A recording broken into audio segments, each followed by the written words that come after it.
Before we start, a quick note.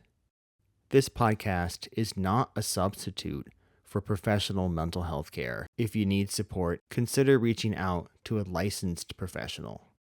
This podcast can include strong language and difficult topics.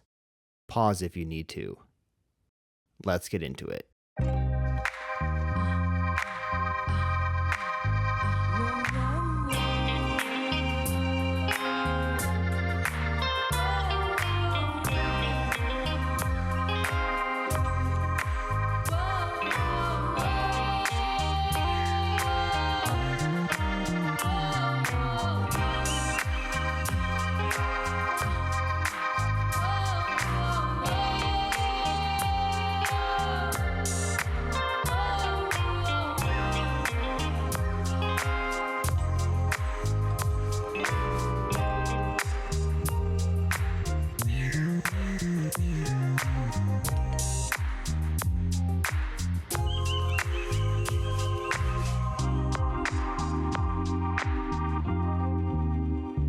I'm so pleased to welcome Kim Fox today. She's a professor of practice at the American University in Cairo and a leading voice in podcasting and audio storytelling. With decades of experience in U.S. radio, Kim has continued to produce, research, and innovate in the field. She's also the founder of PodFest Cairo, the first podcasting conference in Egypt. Kim, I am excited to talk about the influences that have shaped your path and what they reveal about who you are today. Welcome to I Feel Like I Should. Great. Thank you for having me. I'm pretty excited to go on this journey with you. Yeah, thank you. It feels really good to turn this idea that's been in my head into a reality for so long, so I really appreciate your support on it. Great.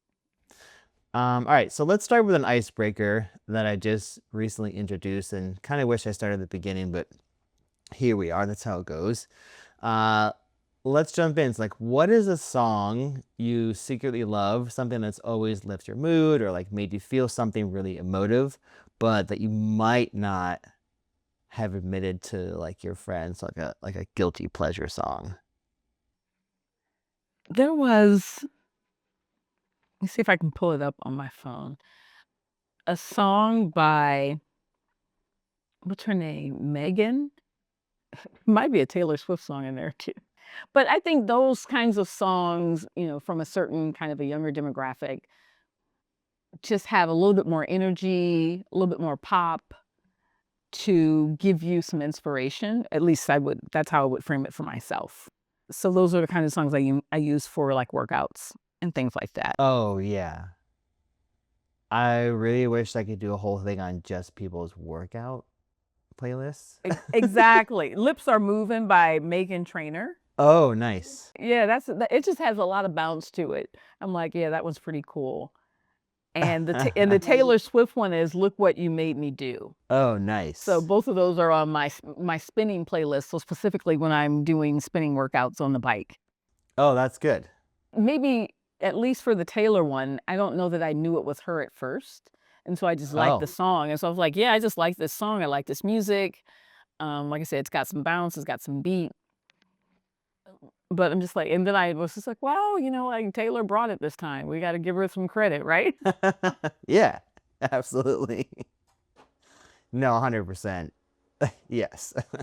There's definitely those moments where I'm like, this is oh my God, it just fell into the trap. Just fell right down, right? Yeah. But generally speaking, yeah, my workout music is just, we're just going for what's the vibe. That's the game plan. Yeah. Yeah. Yeah, nice. I love that. This is a really fun icebreaker. Taking it like a little further back in time, like, is there like a band or a song like growing up at any age point where you felt like you should have loved, maybe because everyone else did or like you wanted to fit in, but like secretly you're like, yeah, this doesn't really work for me?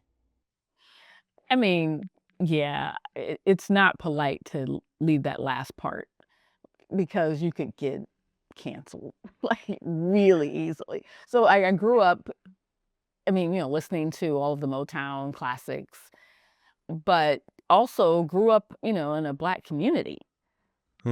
So yeah, there's something to be said about the music of the certain era, the 60s, the 70s. I mean, those are foundational classic songs right now. I wouldn't say that there was something that I didn't like or thought I would get vilified for. But yeah, we just, we didn't have control over the record player. You didn't have control over the radio dial. You were just an interloper. So it's just like, yeah, your opinion, whether you like it or not, does not matter. At least that was how kids were more or less treated. And I wasn't a singer. I mean, I would dance and things like that. But I'm not willing to put myself out there and say like, yeah, this thing didn't necessarily. It's like, no, I just kind of liked music that we listened to. I will say, being in that enclave of like a really strong Black community, like songs from that era that are not by Black artists just probably don't resonate with me. Who made there was one song that the OJs redid, Stairway to Heaven. It wasn't Oh, right. I'm like, again, I can't even tell you who originally made it. It's just like, no, I thought it was an OJ's original song. I know now that it was not. But yeah. was it a Starship? Was it Jefferson Airplane? Led Zeppelin. Led Zeppelin. Again, I don't. My point is, these other groups were not in my sphere. Yeah. And that's kind of wild because in the 70s, we had a disco era. That we did start to see some blending. Like where I was just like, Right. oh, there are other people who kind of sound very soul-like, who aren't Black people, that kind of thing. Yeah. Yeah, like Michael McDonald. Michael McDonald was one. There's someone else before, the two white guys. Hall & Oates? Exactly. I mean, we didn't know until we knew. Like, what?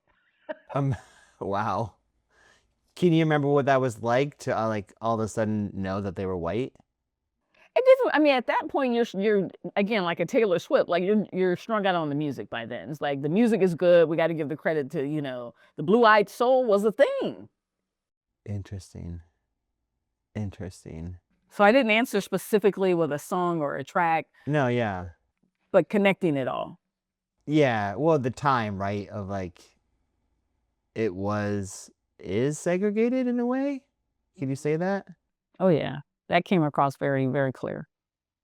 At that time too, like so you have the musical separation that like for you was very clear. Did you feel like where you were in your life from your friends, family, uh situation, like whatever, were there other shoulds or expectations you felt and like looking now, can you see where those were coming from? Give me an example of that, like fashion. Yeah, like so for instance, someone's like, well, like a parent might be like, this is my business. I'm gonna teach you in this business because you're expected like you're next in line. Or you should grow up to be a doctor, or you should grow up to be X, Y, and Z, right? Those cultural shoulds that are kind of either internal, external from the family, or you should look a certain way or act a certain way based on because we all in like my family group, like in my very religious home, were expected to act a certain way because that was like the culture. Yeah, I see your point with that, and I can go in a couple of different directions. But I believe the direction is the peer pressure. Like if you weren't like everyone else, then you were ridiculed. That was just a given. And so if you had a interest in something that everyone else didn't quite understand, you probably could, just figure out how you're going to deal with the fallout from that everyone else doesn't get it, and you're sort of going to be an outlier because of that. I don't know that I necessarily had that per se, or maybe I was just too afraid to color outside the line for the fear of the whatever might happen, or that I couldn't handle being an outcast, more or less. Even though I am a bit of an outcast in the end. Interesting. How so? I mean, because I kind of just eventually I just do what I want to do, and if like my parents, I mean, if we go back to the parents and what the parents wanted you to do, my parents didn't want me to do anything per se, like pushing you to do something, but they were also just like, yeah, why would you want to do that? So but always supporting. Like I played trumpet and no one in my family played trumpet. And so they were just like, okay. And so I'm like, yeah, I want you to buy me a trumpet. Not even considering like how expensive, a musical instrument cost. But my mom did. She made it happen. But I was so depressed when I didn't get it. I was just like, yeah, like I thought you were gonna get me this trumpet. And it didn't happen, but then it did happen. I was just like, sorry, the ingrate the ingrate was being ingrateful, but thank you. But then the expectation was like, now you have to rise to the occasion. Now that you are the owner of this instrument, what are you going to do with it? But back to the original question of like the should-haves, I just think that, again, that peer pressure in school and in the neighborhoods, like if you were Black and you couldn't dance, like that's going to be something that you have to really deal with. That's difficult because, again, I just told you music is very much a part of the culture, and you can't dance. That's really tough. It's really tough. And it's almost the same as if, like, when I look back, I think I was pretty good at track, but there were too many people in my sphere who were better than me at it. Mm. And so I wouldn't even go out for the track team. I'm just like, yeah, because you are not as fast as Bill. But maybe I was. I just never. I mean, you might have known from gym class that you can or cannot keep up. Right. Yeah, that's funny about gym class because one of the other people I interviewed, we were talking about the presidential fitness test. Do you remember those? Yeah, I roll, exactly. And I was like, oh man, the anxiety I feel right now about having to climb a rope in front of everybody. And they were like, oh, I crushed that. And I was like, wow, we had very different perspectives on that environment. It was rough. Yeah, it was rough for some of us, apparently. For some of us, right. It's just like, yeah, you try this. Yeah, right. Everybody else apparently had a great time, and I was just dreading the idea of having to climb a rope. Again, that peer pressure was heavy. Yeah, that peer pressure is heavy. Like, I'm wondering, like, you were talking about track, and it sounds like you didn't try out for track. Was there, like, we talk about it now, like, what's that feel like? But I still think they were better than me. Our girls track team went to the state and they won. Yeah. So Yeah. That could have been you though, right? Maybe. I don't know. I mean, they were super fast, dude. I'm just letting you know, they were no joke. You just wave the white flag right ahead. No, right. I'm like, maybe I could have been like the fifth leg that, do we need this one? The backup to the The backup. backup to the backup. But like, really, no, you don't need me on that relay team. Yeah. Yeah. Can you kind of recall in that time period too, or maybe going up a little further, like a moment or a person who made those shoulds especially real for you? Or maybe those pressures that changed or shifted as time has passed? I mean, with the trumpet, I had a peer group who were older than me. And they were sort of invested in making sure I did well. Because I could read music, but I couldn't play by ear. And and they thought that was a travesty. Oh no. They were just like, girl, you are not gonna make it. So they would try to get me to be involved with some jazz sessions. So I guess you kind of find people who support you. Yeah. Regardless of what it might be. I mean, I did some other extracurricular activities as well, where practice helps. When you start to practice things, you get better at them. And you start to realize what you really want to do. Like, am I really invested in being a trumpet player, for example, or whatever the other extracurricular activities were? You just find people who will support you. Yeah. And then you just start to learn more about whatever the thing is. When I got into radio, that was, I mean, it wasn't quite a fluke, but a bit of a fluke. But it was in high school, and it was also, an opportunity that I took advantage of. Interesting. Can you remember that like transition, so to speak, from, I mean, I feel like music and radio, obviously, for me, go hand in hand in some ways, right? Auditory. But like, what was that shift? And were there people around you that were like, hey, come check this out? Was that an interest like internally, externally? How did that develop? I mean, they weren't necessarily competing, so I was doing both things in tandem. But we had a program at school that allowed us to volunteer, to leave school and go and volunteer at a radio reading service for the visually impaired. And so I took advantage of that. So I went down for maybe an hour or so, a couple of days a week, and read on the radio for the visually impaired. So that was just a nice opportunity, but we had an opportunity to do more at school. We had a radio station, WVOB, the voice of Bukdo. It still exists, and people are just like, yeah, like who's behind them? Like we are, the students. It's student run. So that was nice. But that kind of opportunity where we also had others who were doing the same thing. Like we had teams, like one team would do the announcements on one week, and there were like different teams. And so I was on the star staff.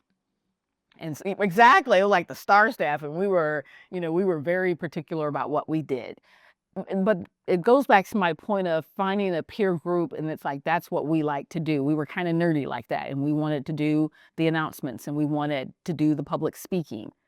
And we felt like we were decent at that thing, and we were learning from each other and learning from our teachers and taking advantage of opportunities that were provided for us. Yeah. Yeah. Well, it sounds like from an outsider's perspective, you were listening to something inside of you that was saying, hey, let's go do this thing. And what does that voice sound like for you? That authenticity or voice of truth? Like, how would you define that voice? Probably curiosity to start, because I grew up listening to the radio, so I know what that's like. But I didn't anticipate that I would be the voice on the radio. So the curiosity of, okay, well, let's work on this and kind of try to understand how does it work. Learning about being a good writer and how that impacts, like if you have a script to read, how those two things go together. So I would say starting out with curiosity. But then I think it became a bit of perfectionism, because I will get very organized and I will start to do that research and start to understand and start to ask questions to get more clarity on what is this that I'm interested in. Does it have, I don't know if I wanted to say, does it have a future? Can I have a career in this? But in high school, that's kind of where we were, like thinking about careers. Yeah. Yeah. And thinking about that career, was there pressure involved in that, either internal or external? And if it did, where was that coming from, you think? It's still peer pressure. Because the way I ended up in the broadcast career path was that I didn't get into business or law. So I got into the third option. And then I was just like, I want a bunch of losers. Like, how did I get here? Like, what? But my classmates were really good, and our teacher was phenomenal. And so when I stopped pouting about not getting into slots 1 and 2, I was just like, okay, I'm gonna make the most of what's in 3. And it worked out quite well, I would say. But it was that peer pressure to say, if you want to, I mean, I don't know if the people who were in law are now doing law, people who got into business are now doing business, but it's kind of like, this path is going to be your path. Interesting. And kind of like stepping a little back into it a little more, like you chose business and you chose law as your first and second. Was that peer pressure or family pressure? Where was that coming from? No, business, I'm like, I could do that anytime. I just felt like you can do a lot with business. The law, I considered law school. I took the LSAT. I thought I might do that. So I've always had an interest in law and the ability to, to argue, to provide some sense of reason for different positionalities, for example. Oh, yeah, for sure. Interesting. And then obviously you landed in radio. And in radio, you're in it and you've been in it for a while now. what is it like to kind of start off on your third slot and still be doing radio? I mean, for me, I'm like, it's a good feeling to look back on it. And I look back on that program. I was talking to another friend who was not in my program. She was on she was on the trade track. So they had a different name for it, but our school had like many options for like all the different kinds of students. And so I was on the career path. But we were saying like, well, yeah, we had some opportunities because I told you I did the volunteering at the radio station. We did great field trips going to different career fairs. I also took classes at the University of Akron. We made a short Super 8 film called Fast Times at Bookdale High. I remember getting permission to go on off campus to film. Wow. Yeah. Well, it sounds like being a curious person is an internal driver for you. Yes, for sure. And was that always there? I would say yes. I'm like, yeah, I'm going to be curious. I mean, it's still there. I did something the other day. I was traveling in the UK, and I'm just walking around by myself, and I just start randomly walking around with no map. And just like, yeah, because I'm curious. I want to know what's down this street and around the corner. And, where I think that this building is here, let me just see if I'm right with my sense of direction as opposed to using a map. Sometimes it's right, sometimes it's a little off. Sometimes, because I think I went down this one street and it wasn't like a typical grid street. So I did get thrown off a little bit. And ended up having to open up the map to try to get course correct. Right. But that sense of curiosity is still there. I'm like, yeah, I'm just going to be out here and discover some things. Yeah. For someone who's listening to this, who might feel an inkling of curiosity, but not really sure how to act on it, because maybe jumping into a city and walking around without a map feels really scary. What are some things you might recommend that are small for someone to kind of exercise that muscle? Try doing it in your hometown. Like every time I go to Akron, I try to do something I've never done before, something new, something fresh, go to a different part of the city. And it should be familiar enough that you're not going to get lost because it's your hometown. You'll figure it out.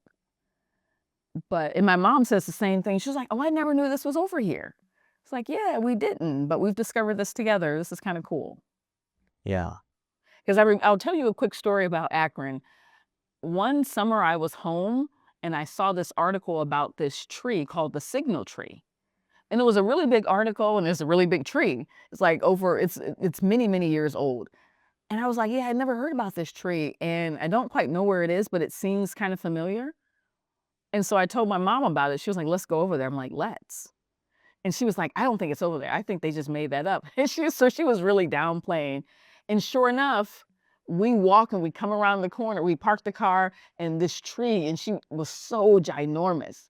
And she just kind of looked like, oh my God, I have never been here. She was like, I grew up in Akron all my life. I've never known about this tree with this amazing history related to the Native Americans in the region. So that kind of curiosity. And it was surprisingly, when we were there, I saw another friend who went to my high school. He was older than me, but he also went to the same university that I went to. And I'm like, what are you doing here? He's like, I read that article in the newspaper and I heard about this tree. Yeah. And he said it was also his first time being there. So that kind of curiosity that says like, yeah, we have new information that's interesting and compelling right under our noses. Yeah. I see how that works really well for you in teaching, Oh my God. teaching audio and production, right? It does, even when it's a course that I've taught over and over and over again. Like I'm curious as to what news stories the students are going to pitch. How are they going to go about the stories that they're interested in, or how do I get them interested in telling a really good story? If they pitch a good story, how are we going to navigate it to make sure it's a really interesting story? Are they going to come through, or are they going to drop the ball? That sounds kind of exciting from an outsider's perspective. I don't know how that feels as a professor. Oh, it's exciting for me as well because it's kind of my job to coach them. Like, we have a little bit higher to jump to. So, can we get up there? And sometimes the students just, they strap in. I'm like, yeah, let's jump. Yeah. It's almost like a mental track race for you. How are you going to make the high jump today? Are we gonna make a high jump today, or are we just gonna sit here? And think about it. And think about it. And it's true because students, I mean, just like all of us, get nervous. They're a little bit reticent about doing things that are new. They're afraid of failure. That so many of them are afraid of failure, and they perceive the failure as failure and not as an opportunity to learn. Yeah. Yeah. Is that how you see failure, as an opportunity to learn? Oh my God, yes. So to the point, Keith, that set them up to fail so that they will learn. And I learned about this recently from this guy, I can't remember his name, but he talks about this thing called productive failure, and in how you should bake the failure into the course so that the students will fail and get the lesson. So yes. And how often do you find that they see the lesson? Oh, almost always. And if that comes from failing the course, that's a heavy load to take. But sometimes it comes in, like I told you, when you're in the field, you cannot do an interview at a coffee shop. Like, here's what's going to happen. It's going to be too noisy. We can't understand, or whatever else might happen. They didn't have a backup and the first audio device didn't work out well. They learn and they figure it out and they move on, because that's what the failure part is really about. Yeah. I'm hopeful that they get an opportunity to course correct when they've made mistakes. But we also do reflections on assignments so that they can, take a moment, and it's not a long reflection, but hey, what went well, what didn't go well. Yeah. Yeah. Yeah. Interesting. Sort of like moving ahead and looking where you're going now, are there any shoulds you're feeling that are weighing heavy on you? Not heavy. I think I was just reading something before we started the interview, and it's just like, let me see if I can pull it up. Something about not so much a slow life, but I think it was called slow aging. Like, you get to a point where you're kind of looking and saying, did I really do what I thought my younger self would do? And how at my age, we're kind of sort of, I guess it's a bit of settling for what's possible in the time that I have left in this world. So I feel like I've done a lot. And at this point, I feel like I'm trying to figure out the next iteration of my life. Like, what do I want to do now? Because I've done a lot of things. A lot of my leadership positions have ended. I'm like, I felt like those were the peaks. And now I just get to reimagine what I want to do now. Yeah. What do you want to do now? I'm still thinking it over. I did consider a PhD, and I probably will do that. It's just a matter of how will I do it? Will I do it in a traditional way? Will I do something that they call PhD by publication? So there are some different ways to go about it. Doing the travel, maybe finding a partner. I'm also coming to the grips that, I live the way I live, and do I really want to acquiesce? The selfishness. I realize they're just like, yeah, you kind of like your space. So yeah, let me ponder that as well. Yeah. It's an interesting time period. I kind of find myself at like the beginning of that, right? Like turning 47 to 48. And then all of a sudden I'm like, oh, interesting. Where I feel those pushes in a way as well, where like this podcast is a perfect example of that, right? This idea has been in my head for so long, and then eventually I was like, well, I got time, but like I should do it now. Why not? Before we wrap up, when this has been a lot of fun, is there a song you would love to like that you're listening to now that you think people should listen to or check out? I sure do. I'm like, I sure do.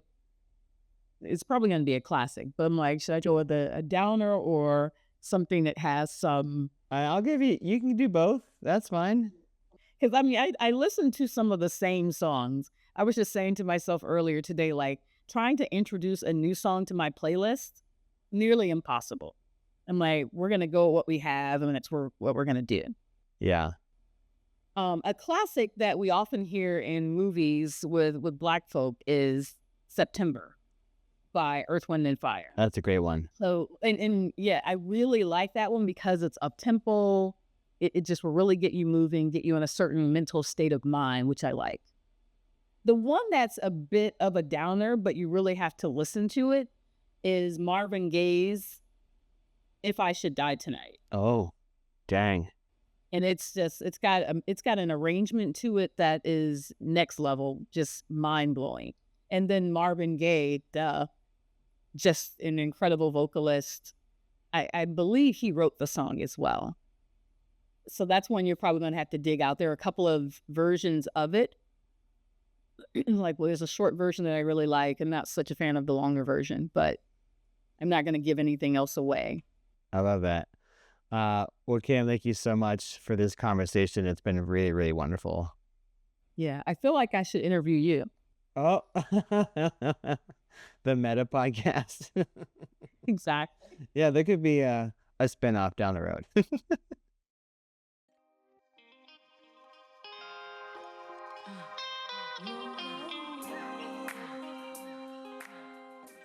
You've been listening to I Feel Like I Should.